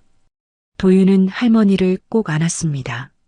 할머니 사랑해요. 나도 사랑해, 우리 도윤이. 옥순의 눈에는 눈물이 맺혔습니다. 하지만 이번에는 슬픔의 눈물이 아니었습니다. 기쁨의 눈물이었습니다. 다음 주말 하나가 집에 왔습니다. 그녀는 옥순을 보자마자 깊이 인사했습니다. 할머니, 처음 뵙겠습니다. 윤하나입니다. 어서 와요. 편하게 앉아요. 옥수는 하나를 거실로 안내했습니다. 하나는 주위를 둘러보며 감탄했습니다. 와, 집이 정말 깨끗하고 정갈해요. 고마워요. 차 마실래요? 네, 감사합니다. 세 사람은 거실에 앉아 차를 마시며 이야기를 나눴습니다. 하나는 자연스럽게 옥순과 대화했고, 옥수는 그녀의 따뜻한 성품을 느낄 수 있었습니다. 할머니, 도윤 씨 정말 좋은 분이에요. 우리 도윤이가 좋은 사람 만났네요. 옥순이 미소 지으며 말했습니다. 하나는 수줍게 웃었습니다. 그날 저녁 하나가 돌아간 후 옥수는 손자에게 말했습니다. 도윤아, 좋은 사람이더라. 진심이 느껴져. 할머니도 그렇게 생각하세요? 그럼 사람의 진심은 눈빛에서 나오는 법이야. 그 친구 눈빛이 참 맞더라. 도윤은 할머니의 말에 가슴이 벅차올랐습니다. 할머니의 인정을 받았다는 것이 그를 행복하게 만들었습니다. 할머니, 저 이번엔 잘할 수 있을 것 같아요. 그래, 넌 잘할 거야. 진심은 통하는 법이니까. 옥수는 손자의 손을 꼭 잡았습니다. 그녀의 마음은 이제 가벼워졌습니다. 복수의 무게가 아니라 손자의 행복이 그녀를 채우고 있었습니다. 1년이 흘렀습니다. 2025년 5월 서울은 따뜻한 봄 햇살로 가득했습니다. 도윤과 하나는 1년간의 연애 끝에 결혼을 결심했습니다. 두 사람은 조촐한 결혼식을 계획했습니다. 화려한 예식장 대신 작은 야외 정원에서 가까운 사람들만 초대하기로 했습니다. 옥수는 결혼 준비를 도우며 바쁜 날들을 보냈습니다. 하지만 그녀의 얼굴에는 행복한 미소가 끊이지 않았습니다. 손자가 진짜 사랑을 찾았다는 것이 그녀를 기쁘게 했습니다. 할머니, 이 드레스 어때요? 하나가 웨딩드레스를 입고 나와 물었습니다. 옥수는 눈물을 글썽이며 고개를 끄덕였습니다. 정말 예쁘다. 우리 손주 며느리 천사 같아. 할머니, 저 아직 며느리 아니에요. 하나가 수줍게 웃었습니다. 옥수는 하나의 손을 잡았습니다. 이미 우리 가족이야. 내가 우리 집에 온 순간부터. 하나는 옥순을 꼭 안았습니다. 두 사람은 한참을 그렇게 서 있었습니다. 결혼식 2주일 전 옥수는 박 회장을 만났습니다. 명동의 찻집에서였습니다. 회장님, 손자 결혼식에 꼭 오셔야 해요. 그럼요, 당연히 가야죠. 초대장은 받았소? 박 회장이 웃으며 대답했습니다. 옥수는 차를 한 모금 마시며 말했습니다. 회장님, 그간 정말 감사했어요. 무슨 말씀을요? 제가 옥순 씨한테 받은 은혜가 얼마인데요. 그래도 이번 일은 제가 너무 무리한 부탁을 드린 것 같아서요. 옥순의 목소리가 낮아졌습니다. 박 회장은 고개를 저었습니다. 아니요. 당신은 잘못한 게 없소. 그 사람들이 먼저 잘못했소. 하지만 가끔 생각해요. 제가 너무 심하게 한 건 아닐까? 옥순 씨, 당신은 사람을 무너뜨린 게 아니요. 교훈을 준 거요.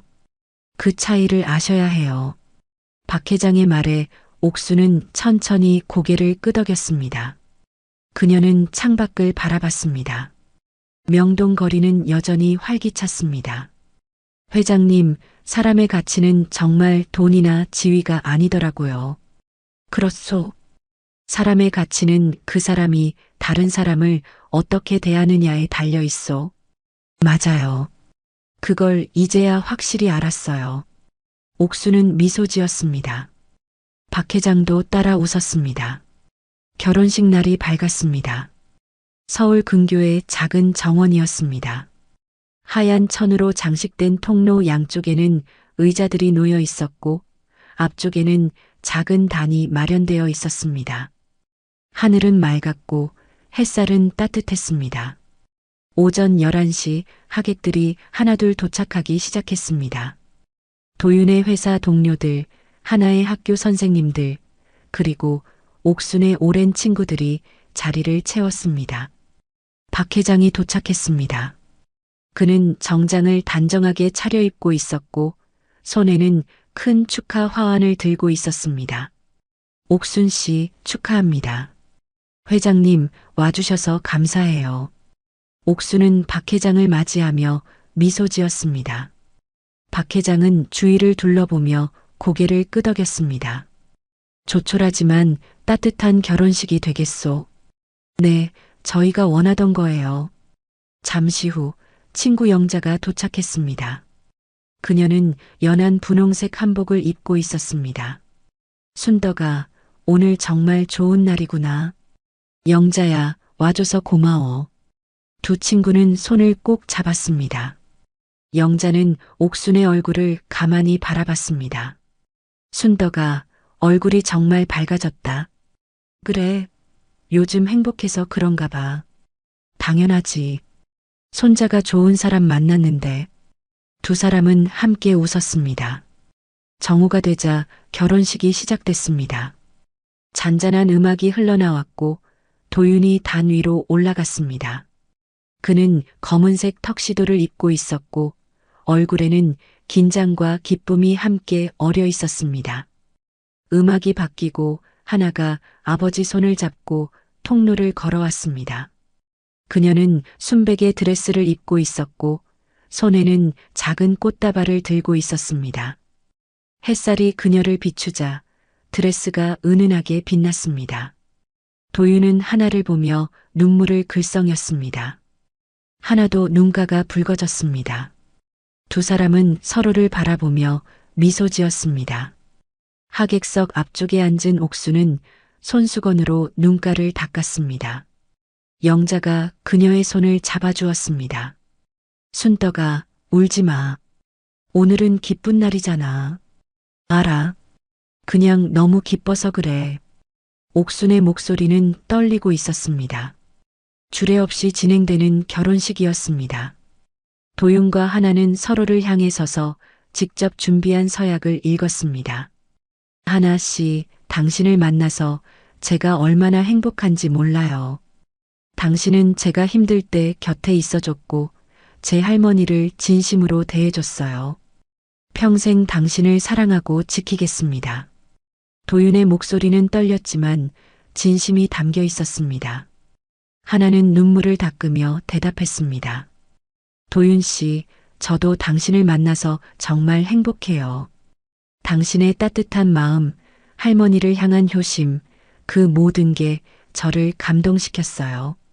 평생 당신과 할머니를 사랑하겠습니다.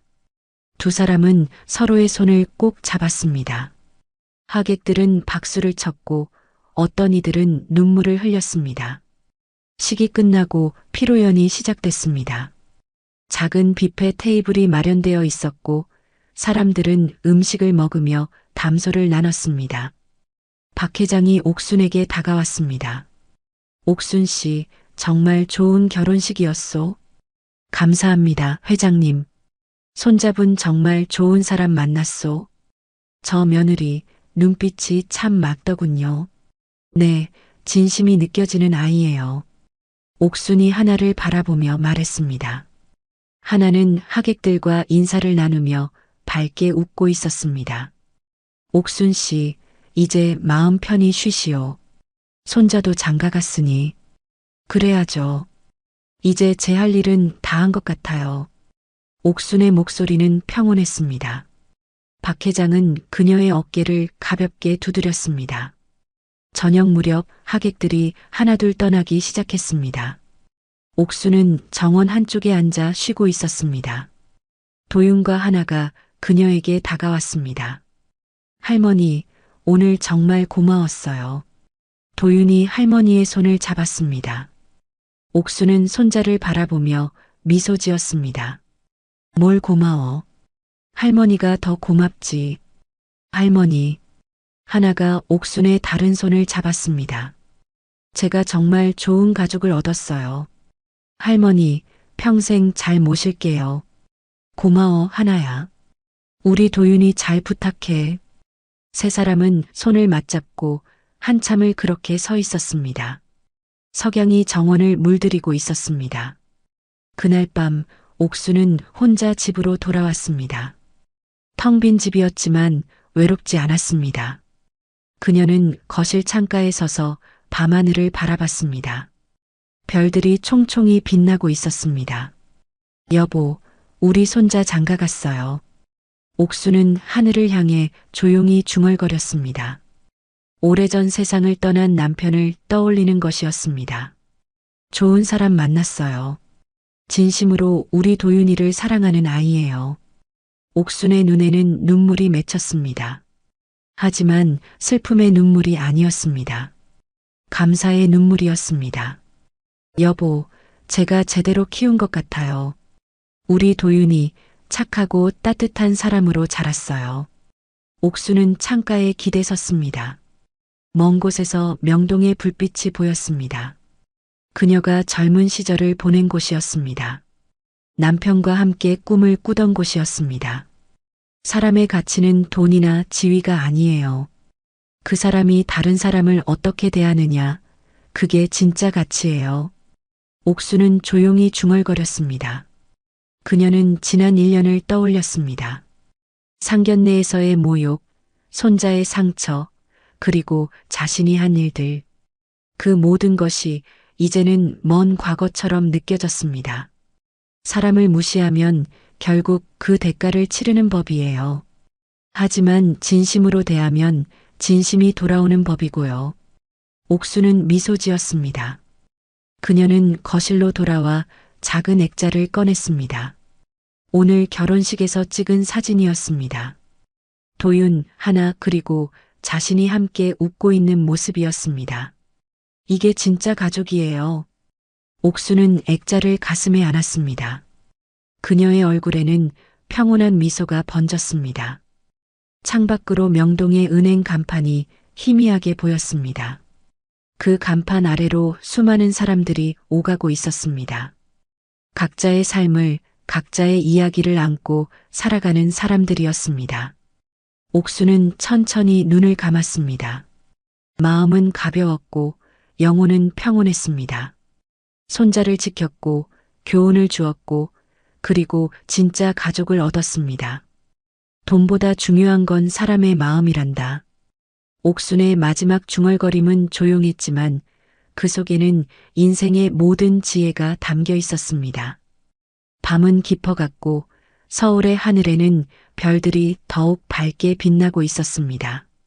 사람의 진짜 가치는 겉으로 보이는 것이 아니라 그 사람이 다른 사람을 어떻게 대하느냐에 달려 있습니다.